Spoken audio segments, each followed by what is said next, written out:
રાજકોટ જિલ્લાના ધોરાજીમાં વાયરલ ઇન્ફેક્શનને લઈ રોગચાળામાં ધરખમ વધારો. ધોરાજી સરકારી હોસ્પિટલમાં રોજ કરતા ઓપીડીમાં વધારો જોવા મળ્યો. 400 થી 500 દર્દીઓ જોવા મળ્યા. રાજકોટ જિલ્લાના ધોરાજીમાં વાયરલ ઇન્ફેક્શનને લઈ રોગચાળામાં ધરખમ વધારો. ધોરાજી સરકારી હોસ્પિટલમાં રોજ કરતા હાલ ઓપીડીમાં વધારો જોવા મળ્યો. 400-500 દર્દીઓ જોવા મળે છે. તાવ, ઉધરસ, શરદી જેવા અન્ય બીમારીઓની ફરિયાદ જોવા મળી.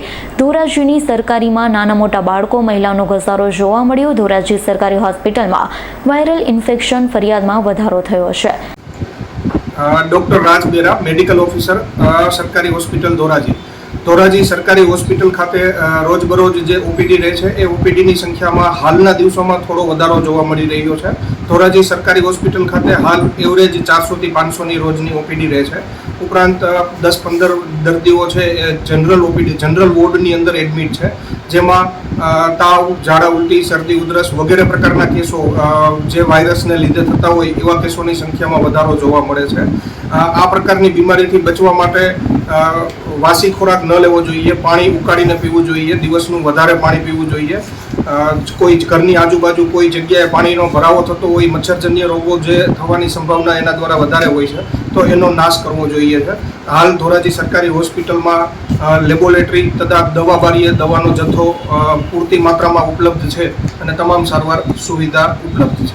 સાહેબ, લોકોને શું સલાહ આપશો કે જે વાયરલ ઇન્ફેક્શન શું કારણથી થાય છે? વાયરલ ઇન્ફેક્શન કારણ છે મિક્સ ઋતુ. અત્યારના હાલના દિવસોમાં જે સવારમાં થોડી ઠંડી જેવું હોય છે, વરસાદનો માહોલ છે, મિક્સ ઋતુના લીધે વાયરસજન્ય રોગો વધારે હોય છે, જેમાં પાણી ઉકાળી પીવું જોઈએ, ગરમ પાણીનો ઉપયોગ કરવો જોઈએ. મચ્છરજન્ય રોગથી બચવા માટે કોઈ પાણી ભરાતું હોય, ઘરની આજુબાજુ ભરાયેલું રહેતું હોય તો એનો નાશ કરવો જોઈએ. જંતુનાશક દવાવાળી મચ્છરદાનીનો ઉપયોગ કરવો જોઈએ. બસ. ઓકે, રોલ આપનું નામ છે?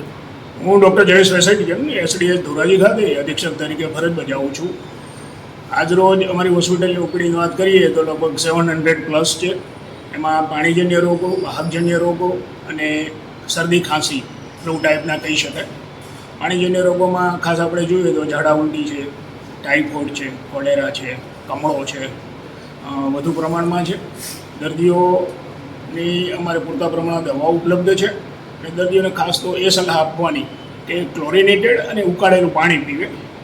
વાહકજન્ય રોગોમાં જોઈએ તો મચ્છરદાનીનો ઉપયોગ કરે, કે મેડિકેટેડ મોસ્કિટો નેટ પણ અવેલેબલ છે. અને બાળકોને ખાસ કરીને લાંબી બાયના પાયજામો છે અને લાંબી બાયના બુશર્ટ પહેરાવે.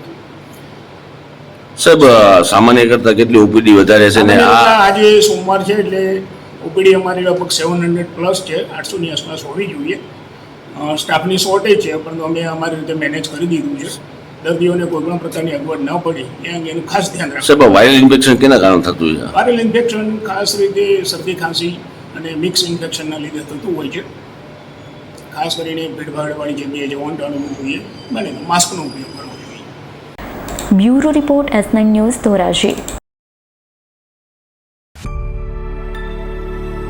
અમારી તમામ માહિતીથી અપડેટ રહેવા માટે જોડાયેલા રહો S9 ન્યૂઝ સાથે.